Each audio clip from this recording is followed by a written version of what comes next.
పెన్షనర్లు 2,20,000 మంది contributor pension స్కీమ్లో ఉన్నటువంటి ఉద్యోగులు తీవ్రమైనటువంటి ఇబ్బందులు ఎదుర్కొంటూ ఉన్నారు. సర్వీస్లో ఉన్నటువంటి ఉద్యోగులతో పాటు అదనంగా వీళ్ళకి అనేక సమస్యలు ఉన్నప్పటికీ కూడా రేవంత్ రెడ్డి ప్రభుత్వం ఏ ఒక్క సమస్యను కూడా పరిష్కరించకుండా ఇవాళ వేధిస్తున్నదనేటువంటి అంశాన్ని మేము తీవ్రంగా ఖండిస్తూ ఉన్నాం. సిపిఎస్ రద్దు చేస్తామని చెప్పి మీరు ఎన్నికల మేనిఫెస్టోలో పెట్టి 18 నెలలు అయిపోతుంది, కనీసం దాని మీద ఒక అడుగు కూడా ముందుకు పడలేదు.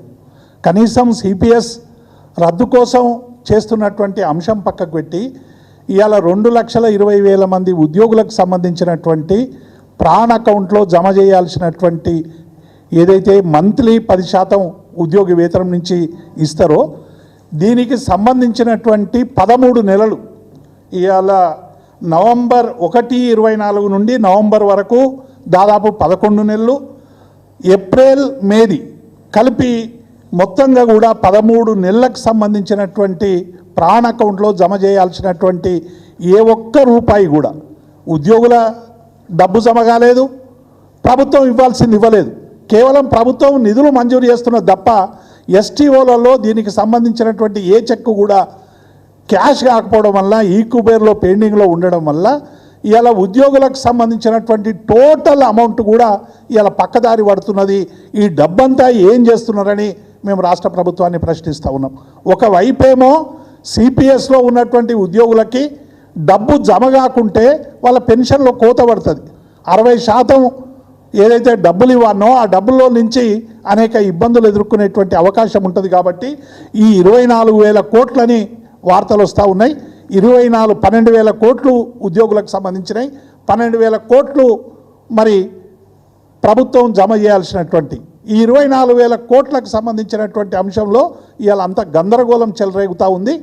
ఉద్యోగులకు సంబంధించినటువంటి ప్రాణ అకౌంట్లో ఏ ఉద్యోగికి ఎంత జమ చేసినామనేటువంటి విషయాన్ని స్పష్టంగా ప్రభుత్వం ప్రకటించాలని మేము డిమాండ్ చేస్తూ ఉన్నాం. అట్లాగే రెండవది కూడా ఇవాళ సిపిఎస్ సరే 60% సిపిఎస్లో జమ చేసిన సొమ్ము రిటైర్ అయిన తర్వాత 60% వెనక్కి ఇస్తామని చెప్పి ప్రభుత్వం హామీ ఇచ్చింది. 40% షేర్ మార్కెట్లో పెట్టి వారికి సంబంధించినటువంటి ఇస్తామని చెప్పింది. కానీ ఇంకొక దుర్మార్గంగా ఇది రద్దు చేస్తామని ఒకవైపు ఉద్యోగులు పోరాడుతూ ఉంటే కేంద్ర ప్రభుత్వం ఇంకొక కొత్త స్కీమ్ తెచ్చి ఇలా గుదిబండలాగా తయారు చేస్తూ ఉంది. యూనిఫైడ్ పెన్షన్ స్కీమ్ అనేటువంటి పెన్షన్ స్కీమ్ తీసుకొచ్చి ఇవాళ ఉద్యోగుల్ని పెనం నుండి పొయ్యిలో పడేసే విధంగా ఇవాళ ప్రభుత్వాలు ఆలోచిస్తూ ఉన్నాయి. రెండు ప్రభుత్వాలు కూడా ఇవాళ ఒకవైపు కేంద్ర ప్రభుత్వం, ఒకవైపు రాష్ట్ర ప్రభుత్వం, రెండు ప్రభుత్వాలు కూడా ఉద్యోగ వ్యతిరేక విధానాల కోసం పోటీ పడుతున్నట్టుగా ఇవాళ చాలా స్పష్టంగా కనబడుతూ ఉంది. అసలు ఉద్యోగులందరూ కూడా ఏం కోరుకుంటున్నారు? పాత పెన్షన్ విధానం కావాలని చెప్పి ఇలా ఒకవైపు ఉద్యమం చేస్తే దాన్ని పక్కదారి పట్టించడానికి ప్రయత్నం చేస్తూ ఉన్నారు. ఇలా 25 ఏళ్ళు కరెక్ట్గా సర్వీస్ చేస్తేనే మీకు పెన్షన్ వస్తుందని చెప్పి యూనిఫైడ్ పెన్షన్ స్కీమ్లో పెట్టారు. ఇటువంటి ప్రాణ అకౌంట్లో డబ్బులు జమ కాకుంటే ఎవరు బాధ్యులు? రేపు ఏదైనా లీవ్ పెట్టినా లేకుంటే ఇంకొకటి చేసినా ఒక్కరోజు మీకు సరైనటువంటి లేకుంటే పెన్షన్లో కోత విధిస్తామని ఇలా కండిషన్లు పెట్టేటువంటి ప్రయత్నం చేస్తూ ఉన్నారు. ఈ రెండు ఒకవైపు ఉంటే మూడో వైపు ఇలా సివిల్ సర్వీస్ రూల్స్కు అమెండ్మెంట్ తెచ్చేటువంటి ప్రయత్నం చేస్తూ ఉన్నారు. పార్లమెంట్లో ఆ బిల్లు ప్రవేశపెట్టారు, రాజ్యసభకు పోతా ఉంది. 2025 ఆర్థిక చట్టానికి సవరణలు తీసుకొచ్చి 1/1/2026కు ముందు ఎవరైతే రిటైర్ అవుతారో ఆ రిటైర్ అయిన ఉద్యోగులకు ఎవరికి కూడా వచ్చేటువంటి పెన్షనరీ బెనిఫిట్స్ ఉండవని అనేటువంటి ఒక దుర్మార్గమైన చట్టాన్ని ఇవాళ కేంద్ర ప్రభుత్వం తీసుకురాబోతా ఉన్నది. దీనివల్ల 26 కంటే ముందు రిటైర్ అయినటువంటి ఏ ఉద్యోగులకు కూడా డిఏ విషయంలో కానీ లేకుంటే వాళ్ళకి ఇచ్చేటువంటి అనేక సదుపాయాల విషయంలో పిఆర్సీ బెనిఫిట్స్ విషయంలో కూడా ఇలా తీవ్రమైనటువంటి ఒక పరిస్థితి జరుగుతూ ఉంది. మొన్న నిర్మలా సీతారామన్ గారు ఈ బిల్లు ప్రవేశపెట్టినప్పుడు కాంగ్రెస్ సంబంధించినటువంటి కేసీ వేణుగోపాల్ గారు ఆబ్జెక్షన్ చేస్తే నిర్మలా సీతారామన్ చెప్పినటువంటి జవాబు ఇలా కాంగ్రెస్ పార్టీ వైఖరిని తెలియజేస్తూ ఉంది. మీరు గతంలో తయారు చేసిన బిల్లునే మేము కామా లేకుండా ఫుల్ స్టాప్ లేకుండా ప్రవేశపెడుతున్నామని చెప్పి నిర్మలా సీతారామన్ చెప్పినటువంటి అంశాన్ని చూస్తూ ఉంటే రెండు ప్రభుత్వాలు కూడా ఇలా ఉద్యోగులకు పెన్షనర్లకు పిఆర్సీ డిఏలు ఎగ్గబెట్టడానికి ప్రయత్నం చేస్తుందనేటువంటి అంశాన్ని మేము ఈ సందర్భంగా గుర్తు చేస్తాము. పిఆర్సీలు కానీ డిఏలు కానీ ఎందుకు ఇస్తారు? అధిక ధరలు పెరుగుతూ ఉంటే ఆ ధరల్ని రియంబర్స్ కావడానికి, జీవన ప్రమాణాలలో కొంచెమైనా మెరుగు కావడానికి పెన్షన్లకు ఇచ్చేటువంటి ఈ భత్యాలన్నీ కూడా ఎగ్గొట్టేటువంటి ప్రయత్నం చేస్తూ ఉన్నారు. అందుకే మేము స్టేట్ అవేగా డిమాండ్ చేస్తూ ఉన్నాం. నూతన పెన్షన్ విధానము ఏదైతే మీరు సిపిఎస్ అని పెట్టిర్రో సిపిఎస్ను రద్దు చేయాలి. యూపీఎస్ను కూడా కేంద్ర ప్రభుత్వం వెనక్కి తీసుకొని పాత పెన్షన్ విధానాన్ని అమలు చేయాలని మేము ఈ సందర్భంగా డిమాండ్ చేస్తూ ఉన్నాం. అట్లాగే ఈ చేయడం వల్ల ఏమవుతా ఉందంటే 28 రాష్ట్రాల్లో 20 రాష్ట్రాలు కేంద్ర ప్రభుత్వ సంబంధించినటువంటి పే స్కేల్స్ అమలు చేస్తూ ఉన్నాయి. ఒక 6-7 రాష్ట్రాలు మాత్రమే 5 ఏళ్లకు ఒకసారి పిఆర్సీ ఇచ్చేటువంటి పద్ధతి పెట్టుకున్నాయి. ఈ 20 రాష్ట్రాల్లో కూడా కేంద్ర ప్రభుత్వం తీసుకున్నటువంటి అన్ని నిర్ణయాలను అమలు చేసేటువంటి అవకాశం వస్తుంది. కాబట్టి ఇప్పటికైనా ఈ వ్యతిరేక విధానాన్ని మానుకోవాలని మేము విజ్ఞప్తి చేస్తూ ఉన్నాం.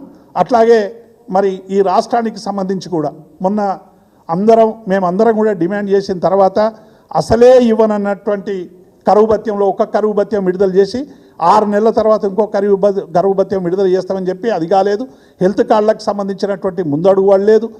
ఏ ఒక్క సమస్య కూడా కేవలం ప్రభుత్వం ఏం చెప్పిందంటే ఒక 60 కోట్లు 70 కోట్ల 180 కోట్లని ఇలా బట్టి విక్రమార్క గారు ఏదో ప్రెస్ నోట్ రిలీజ్ చేసిండు. ఇప్పుడే ఇంతకుముందే మేము చూడడం జరిగింది మెడికల్ రియంబర్స్మెంట్కి సంబంధించి.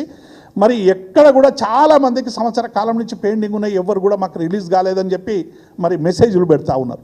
కేవలం 60-70 కోట్లు మాత్రమే రిలీజ్ అయినాయి అనేటువంటి విషయం తెలుస్తూ ఉంది. మెడికల్ రియంబర్స్మెంట్కి సంబంధించినటువంటి అన్ని బిల్లులు కూడా కాలంతో సంబంధం లేకుండా వెంటనే విడుదల చేయాలి. రిటైర్ అయినటువంటి పెన్షనర్లకు మీరు 10,000 కోట్లు ఉన్నాయని చెప్తా ఉన్నారు, 500 కోట్లు నెలకు ఇస్తామన్నారు. ఈ నెలకు 500 కోట్లు కూడా రిలీజ్ కాలేదు. ఎప్పటి వరకు? 2 ఏళ్ల వరకు, 3 ఏళ్ల వరకు, 4 ఏళ్ల వరకు ఉద్యోగులందరూ చనిపోయినాక మరి వస్తాయా అనేటువంటి విషయాన్ని కూడా ఇవాళ ప్రభుత్వం స్పష్టం చేయాల్సినటువంటి అవసరం ఉంది. ఇవాళ ప్రభుత్వం ఏం చేస్తూ ఉందంటే ఉద్యోగుల నోర్లు మూయించడానికి మా దగ్గర ఏమీ లేవు అని అప్పులని రకరకాలని దుష్ప్రచారం చేస్తూ ఇవాళ ఉద్యోగులను పిఆర్సీ అడగకుండా చేసేటువంటి కుట్ర కూడా జరుగుతూ ఉంది. కాబట్టి ఉద్యోగులకు సంబంధించినటువంటి న్యాయమైన డిమాండ్ల కోసం పెన్షనర్లు అందరూ కూడా మన కలెక్టరేట్ల దగ్గర పెద్ద ఎత్తున ధర్నా కూడా చేయడం జరిగింది. ఈ సిపిఎస్కు యూపీఎస్ సిస్టమ్ మీద, అట్లాగే తెచ్చేటువంటి అమెండ్మెంట్ యాక్ట్ మీద కూడా. కాబట్టి ఇవాళ పెన్షనర్లు చేస్తున్నటువంటి పోరాటం, సిపిఎస్ ఉద్యోగులు చేస్తున్నటువంటి పోరాటానికి బీఆర్ఎస్ పార్టీ పూర్తిగా అండదండగా ఉంటుందనేటువంటి విషయాన్ని మేము ఈ సందర్భంగా స్పష్టం చేస్తూ ఈ సిపిఎస్ మేనిఫెస్టోలో పెట్టినటువంటి సిపిఎస్ను రద్దు చేయాలని, ఉద్యోగులకు సంబంధించినటువంటి పెండింగ్ బిల్స్ అన్ని రిలీజ్ చేయాలని, ఉద్యోగులకు ఇచ్చినటువంటి ప్రతి హామీని అమలు చేయాలని డిమాండ్ చేస్తూ ఉన్నాం.